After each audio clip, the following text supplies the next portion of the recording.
గర్వాపసి అంటారు. అంటే మతం మారిన వాళ్ళు తిరిగి స్వమతంలోకి రావడం అన్నటువంటిది. ఇది ఇప్పుడు ప్రయత్నిస్తున్న కానీ తక్కువగా ఉంది. కానీ ఒకప్పుడు కూడా అది జరిగింది చరిత్రలో అనడానికి సాక్ష్యం ఇది.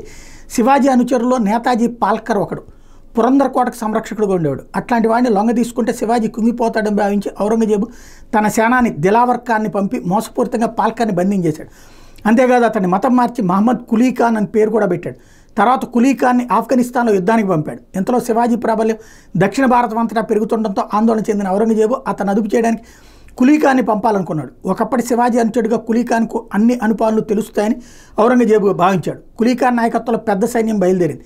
తన అనుచరుడైన నేతాజీ మీద యుద్ధం చేయవలసి రావడమే బాధాకరమైన శివాజీ అందుకు సిద్ధపడ్డాడు. కానీ ఒకరోజు రాత్రి శివాజీ శిబిరానికి వచ్చిన కులీ ఖాన్ తాను నేతాజీ పాల్కర్గా అక్కడికి వచ్చానని, ఔరంగజేబు సేనానిగా కాదని చెప్పాడు.